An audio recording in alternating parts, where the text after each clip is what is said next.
Hello everyone, and welcome back to my favorite lesson, Deadlocks, Identification and Prevention. So, what we are going to talk about in the lesson? We will talk about deadlocks. Deadlocks are a common issue in the concurrent programming, where two or more processes hold a resource and wait for the other to release them, causing all to be stuck independent infinitely. Understanding deadlocks. So, deadlocks occur when the following four conditions are met simultaneously. So, mutex exclusion. At least one resource must be held in a non-shareable mode. The second is hold and wait.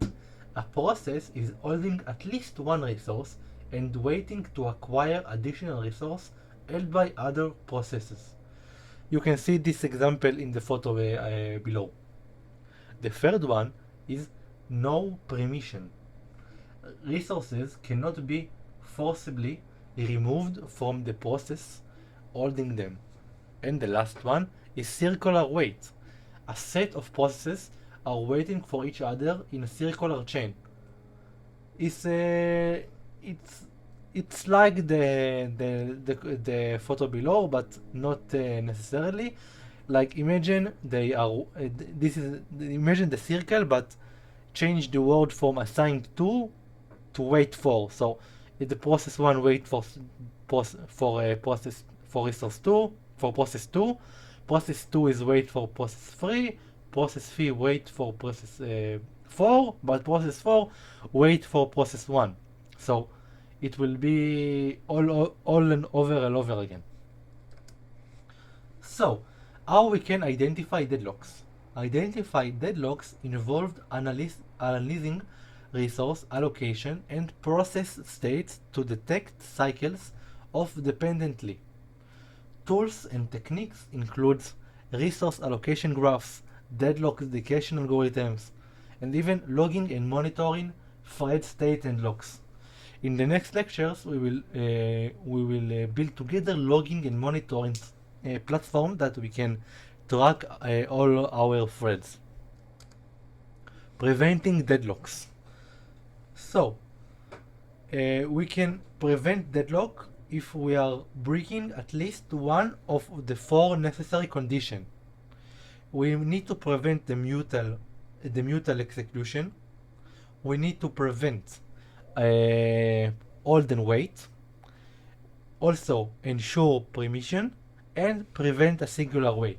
This is all like this for following occasion, but we need to prevent at least one of them.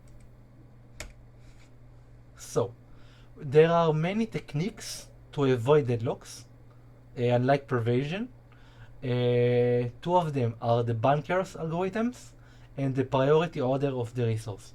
I mostly use the priority ordering for resources because when you give each resource a priority, it's much easier to prevent deadlock, because when you don't have a priority and each resource and each thread as equally to each other, like in the resource level, it's much harder to prevent the deadlock.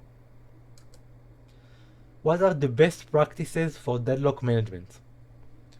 Keep lock gradually coarse to minimize the number of locks. Use a constant locking order to prevent circular waits. And the last one, regularly review and test your code for potential deadlock scenarios. My best tip from me to you is, I think for most of you, the most common use case will be circular waits. So track your code and think where circular waits can happen. Circular waits can happen not only at the start of the code. Maybe after a few operations, the code will stuck in a circular waits. So give it a chance and and if the code runs on the first time, it not necessarily will work at the second time. So, to conclusion, understanding and managing deadlocks is crucial for developing reliable and efficient multi-threaded applications. By applying principles of deadlock identification, prevention, and avoidance, you can ensure that your program remains responsive and deadlock-free. At the next lecture, we will see two code examples. The first one will be a deadlock situation, and the second one will be the same deadlock situation, but how we can solve it. So it will be a nice code session. I will see you there. Bye bye.